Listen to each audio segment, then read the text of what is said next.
Namaste, me Anita Shinde. Anita fashion and style या फॅशनच्या YouTube चॅनलवर तुम्हा सर्वांचं स्वागत करते. मी हा बोटनेकचा ब्लाऊजचा पाठीमागचा भाग तयार केलेला आहे आणि याला हे पोटली बटन मी लावलेले आहेत आणि हे अगदी फिनिशिंगमध्ये आलेले आहेत आणि आतून आणि बाहेरून सुद्धा हे व्यवस्थित दिसतात. तर याचा आपण पूर्ण कटिंग आणि हे शिवायचं कसं ते बघणार आहोत. तर त्यासाठी आपण हे अस्तरचं अगोदर कटिंग पाहणार आहोत पाठीमागच्या भागाचं. तर अगोदर मी इथे रेष मारून घेतली. रेष मारल्यानंतर आपल्याला इथे टाकायची आहे उंची अधिक 1 इंच. तुमच्या ब्लाऊजची उंची कितीही असू देत, त्यामध्ये तुम्हाला 1 इंच मिळवायचं आहे आणि खून करायची आहे. तर मी इथे 14 अधिक 1 इंच मिळवलं आहे आणि 15 इंच उंची घेतली आणि इथे खून करून घेतलेली आहे. इथे घ्यायचं आहे शोल्डरचा अर्धा अधिक पाव इंच. तुम्ही अंगावरती शोल्डरचं माप घ्या आणि त्यामध्ये त्याचा अर्धा करून पाव इंच मिळवा आणि तेवढंच आपल्याला मोंडा खोलीही घ्यायची आहे आणि त्याची सुद्धा आपण इथे खून करून घेतली. ही आपली झाली. इथे आपण चेस्ट लाईन म्हणतो. हे जेवढं आहे तेवढंच इथे आपल्याला माप घ्यायचं आहे आणि सरळ अशी रेष मारून घ्यायची आहे. ही रेष मारून झाल्यानंतर आपल्याला ह्याच लाईनवर द्यायचा आहे छातीचा चौथा भाग अधिक अर्धा इंच.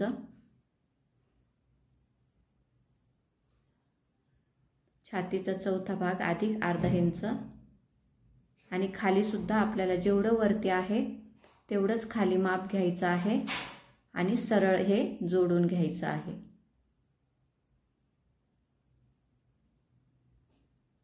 त्यानंतर आपल्याला 1.5 इंच इथे सिलाई मार्जिनची खून करायची आहे आणि हे पट्टीने जोडून घ्यायचं आहे. इथे तिरक्यामध्ये 1 इंच घ्यायचं आहे आणि याला आपल्याला गोल राऊंड द्यायचा आहे. हा आकार देऊन घ्यायचा आहे.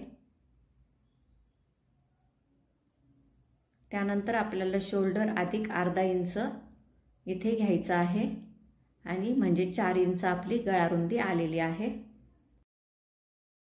गळा उंची 3.5 इंच घेतली. त्याची सुद्धा आपण रेष मारून घेतली.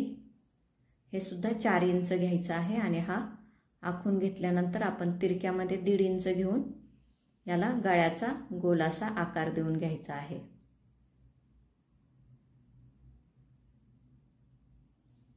तिरका अंतर आपल्याला 1.5 इंच घेऊन हा आकार देऊन घ्यायचा आहे. त्यानंतर तुम्ही खालची जेवढी आपल्याला पट्टी हवी त्याच्यामध्ये अर्धा इंच मिळवायचा आहे. मी 3.5 इंच इथे घेतलेला आहे. खाली 4 इंच आणि हा मी डॉट डॉटने खुणा करून घेतला. इथे मला गळा हा आखून घ्यायचा आहे. त्यानंतर आपल्याला इथे 1.5 इंचाची खून करायची आहे आणि याच्या खाली हा गळ्याचा आकार देऊन घ्यायचा आहे. तुम्ही कुठलाही गळ्याचा आकार इथे देऊ शकता. मी ह्या प्रकारे हा आकार इथे देऊन घेतलेला आहे आणि ह्या शोल्डरचा जो मध्य आहे त्याच मापाने मी खालचा हा टक्स टाकणार आहे आणि त्याची उंची मी ह्या गळ्याच्या खाली ठेवणार आहे आणि अर्धा इंच म्हणजे टोटल हा 1 इंचाचा आपला पाठीमागचा टक्स होणार आहे आणि हे आपल्याला इथे कापून घ्यायचं आहे. हा पाठीमागचा भाग आपण कापून घेणार आहोत. आपला भाग कापून झालाय. इथे आपल्याला उतार द्यायचा आहे अर्धा इंच शोल्डर उतार आणि त्याची सुद्धा खून करायची आहे. हे आपण नंतर कापणार आहोत. हे आहे असंच आपल्याला याच्यावर ब्लाऊज पीसवर कापून घ्यायचं आहे. त्याच्यापेक्षा अर्धा इंच आपण जास्त कडेने सोडून हे आखून घेतलं आहे. त्यानंतर आपण हे 1.5 इंच बाय 1.5 इंच ब्लाऊज पीसचा तुकडा कापून घेतला आहे आणि त्यात थर्माकोल बॉल टाकून घेतला आहे आणि हे आपण सुई धाग्याच्या मदतीने पॅक करून घेतलं आहे. हे अशाच प्रकारे आपल्याला हे बटन सर्व तयार करून घ्यायचे आहेत. हे आपले बटन तयार करून झालेले आहेत. आता आपल्याला हे अस्तरवरती अस्तरचा भाग घेऊन आपल्याला हे व्यवस्थित ह्याच जो मी आकार आखलाय तिथे हे बटन लावून घ्यायचे आहेत। तर लावताना बघा कसे लावायचे आहेत ते ह्याच पद्धतीने आपल्याला इथे लावायचे आहेत। त्यासाठी आपण इथे खुणा करून घेऊ। मी इथे 1-1 इंचाच्या खुणा करून घेतलेल्या आहेत आणि हे बटन आपल्याला ह्याच खुणेवरती व्यवस्थित ठेवून शिवून घ्यायचे आहेत।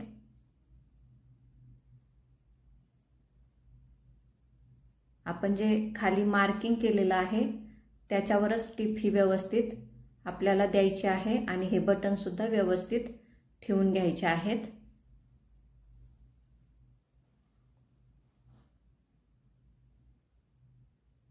मी इथे हे मशीनचं नवीन टूल आलेलं आहे त्याचा उपयोग करून मी हे बटन शिवून घेत आहे।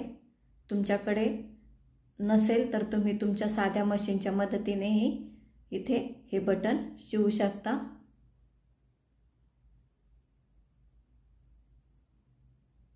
पण हे जर टूल असेल तर तुम्ही पाइपिंग असेल, मण्यांची लेस असेल तर तिचा उपयोग करून ह्या टूलचा उपयोग करून ते व्यवस्थित लावू शकता। मी हे पोटली बटन लावून घेतलेले आहेत आणि त्यावर हा ब्लाउज पीस मी सुईची बाजू त्यावर टाकून घेतलेली आहे।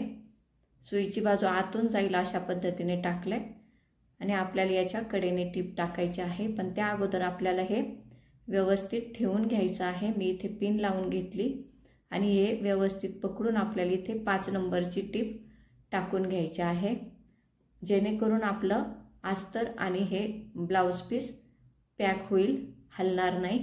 आणि मगच आपल्याला हे जे मार्क केलेला आहे आपण हा गळा त्यावरच व्यवस्थित आपल्याला टीप देऊन घ्यायचे आहे। तर थोडंसं मी हे जे काही मी टूल वापरते आहे तर ते थोडं सरकून घेतलंय आणि मगच मी इथे टीप देत आहे। आपल्याला ही टीप अगदी व्यवस्थित आणि हळूहळू द्यायची आहे, म्हणजे जे आपली गळ्याचा जो काही आकार आहे त्याच आकारावरती आपल्याला ही टीप व्यवस्थित देऊन घ्यायची आहे। टीप देऊन झाल्यानंतर आपल्याला याच्या आतमध्ये हे कापून टाकायचं आहे।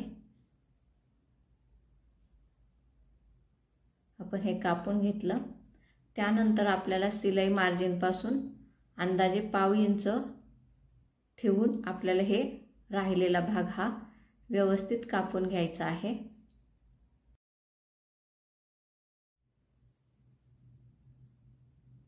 कापल्यानंतर आपल्याला इथे नॉचेस मारून घ्यायचे आहेत, हे काळजीपूर्वक मारायचे आहेत।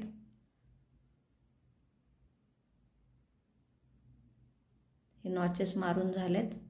आता आपल्याला आतमध्ये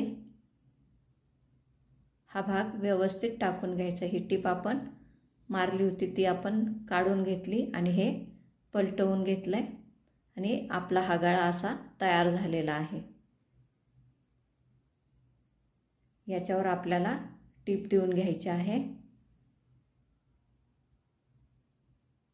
म्हणजे आपले हे जे लावलेले बटन आहेत ते व्यवस्थित पॅक होतील आणि आतून आणि बाहेरून सुद्धा याला व्यवस्थित अशी फिनिशिंग आलेली आहे।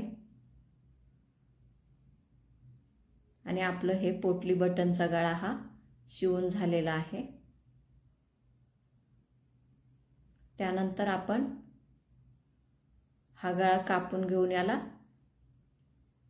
गोट मारून घेणार आहोत आणि खाली सुद्धा पट्टी लावून नेहमीप्रमाणे घ्यायची आहे। हे बघा हा गळा मी शिवून घेतलाय। त्यानंतर आपण हे पाव इंच कापून टाकलंय आणि खाली आपल्याला इथे डास देऊन घ्यायचे आहेत आणि हा आपला सुंदर असा पोटलीचा गळा तयार झालेला आहे।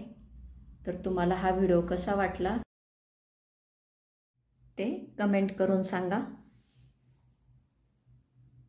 आणि ह्या व्हिडिओला लाईक करा, शेअर करा आणि सबस्क्राईब करायला विसरू नका।